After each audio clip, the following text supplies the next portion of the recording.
Nowadays, many people are abandoning the social conditioning of more and subscribing to living a simplistic, minimalist lifestyle.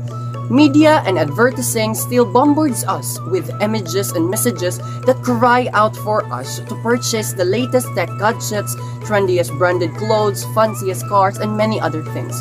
But it is now believed that by minimizing attachment to material possessions, you naturally allow more room for happiness and abundance to flow into your life, instead of greed, envy, or feelings of lack. So if you want to escape materialism to find greater happiness and life abundance, here are the tips that I'm gonna share with you on how to stop wanting so much. We've become a culture of want, addicted to the rush of newness and convinced it's the road to happiness. We should take inventory, look around, and evaluate everything you already have. Chances are you're far exceeding your basic needs in almost every area. To break free of the vicious cycle of wanting to possess more and more material things, you should realize what is really important for you. For most people, family is important. If you already have a roof over your head and food on the table, you should definitely work harder to maintain what you already have. However, there is no need to move into a huge house or own the latest gadgets if you know that this will only breed materialism within your family. There's nothing wrong in indulging every once in a while, but once you become contented with what you already have, that is when you would know what you have broken free of materialism.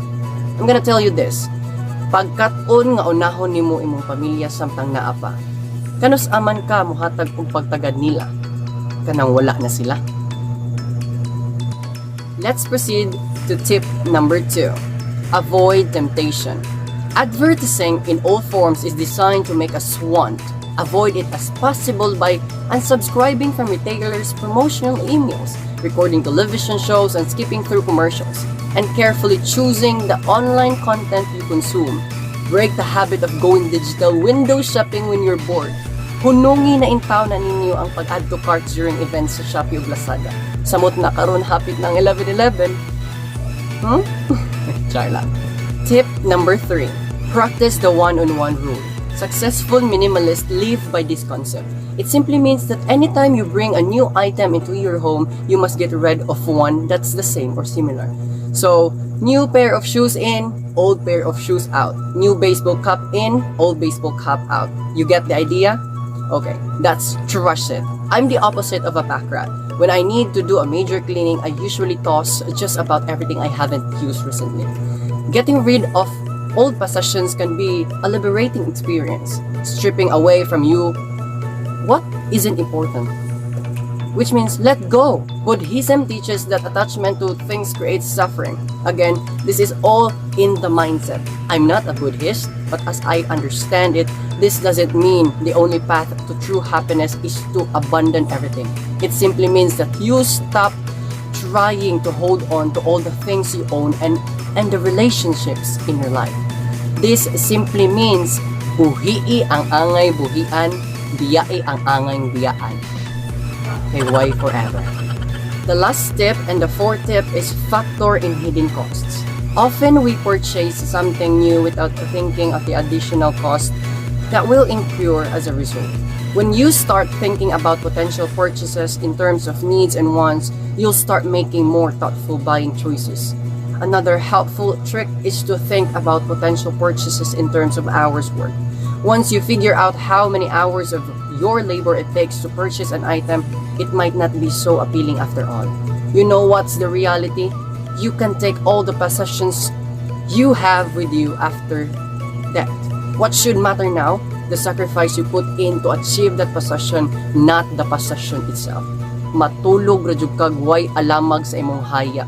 Ang imong mga libakira o chismosa nga mga silingan ra ug mga kaila ray malipay sa nabilin nimong mga mahalon nga mga butang. No? So, mora siya. Let's recall all the tips. First, take inventory. Second, avoid temptation. Third, practice the one-on-one rule. And the last one is factor in hidden cost.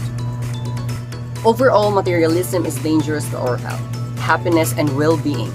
faced with tempting advertisements everywhere we turn, we risk increasing our greed, envy, and emotional attachment toward material possessions if left unchecked. This can lead to unhappiness, anxiety, depression, selfishness, and even hoarding. However, today's world is becoming more and more educated on the phenomenon of minimalistic living, which allows you to live an abundant, fruitful, enjoyable life with less. This perfectly counterbalances society's programming of gluttony. With those tips, you can quickly and easily swap your materialistic habits for a minimalist lifestyle of simple abundance if you wish to live in the present, increase your happiness, appreciate what you have, and enjoy your life way more than you overdo. That's it for today. See you when I see you.